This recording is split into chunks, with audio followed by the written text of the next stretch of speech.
Halo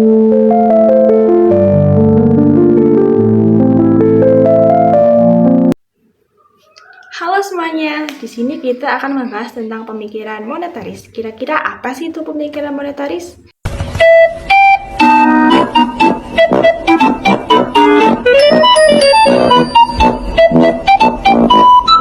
Jadi, ekonomi monetaris adalah suatu aliran pemikiran dalam ilmu ekonomi di mana aliran ini menekankan pentingnya pengendalian jumlah uang yang beredar dalam sebuah kegiatan ekonomi dengan fokus terhadap inflasi dan pertumbuhan ekonomi.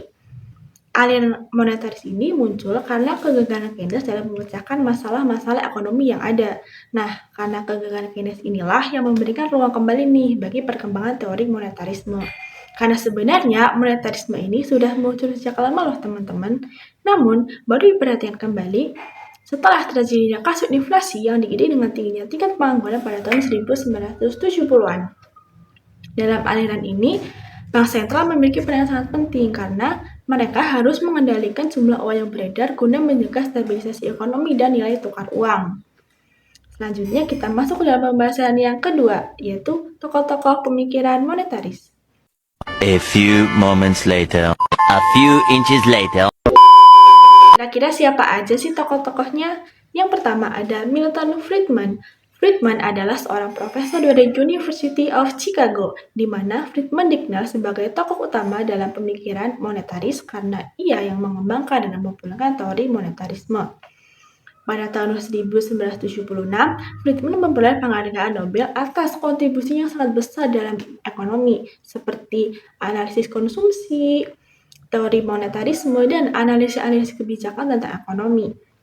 Dengan penghargaan inilah memperkuat posisi Friedman bahwasannya ia adalah tokoh utama dalam pemikiran monetaris dan merupakan salah satu ekonomi yang paling berpengaruh pada abad ke-20.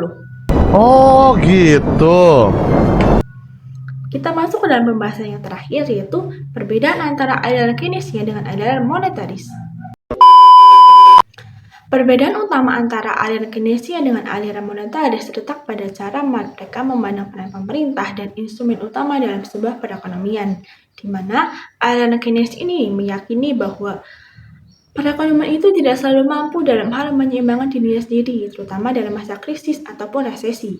Jadi, aliran Keynes ini menekankan pentingnya intervensi aktif dari pemerintah melalui kebijakan fiskal dengan menurunkan pajak guna meningkatkan permintaan agregat yang nantinya dapat menggerakkan roda perekonomian.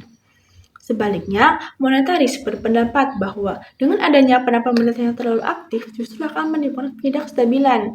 Monetaris justru menekankan pentingnya kebijakan moneter yang terstruktur dapat diprediksi melalui pengendalian jumlah uang yang beredar untuk menjaga stabilisasi perekonomian pertumbuhan ekonomi jangka panjang.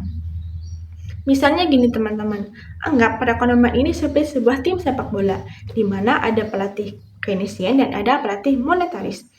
Pelatih Keynesian ini akan lebih cepat tanggap ketika melihat timnya tertinggal. Ia langsung nih susun strategi baru, ubah rancangan baru agar timnya ini bisa menang. Berbeda dengan tim Keynesian, pelatih monetaris ini justru masih nanti dulu nggak sih, selagi kita mengikuti rancangan awal yang sudah dibuat sebelumnya, tim akan kembali normal dan bisa menang. Jadi kesimpulannya adalah Keynesian ini lebih menekankan pentingnya intervensi aktif dari pemerintah, seperti pelatih Keynesian lebih cepat tanggap, dan dibandingkan dengan monetaris, dia lebih fokus kepada jumlah uang yang beredar seperti pelatih Keynesian yang tetap tenang dan fokus pada rancangan awal yang sudah dibuat sebelumnya. Kira-kira itu saja. Terima kasih dan sampai jumpa.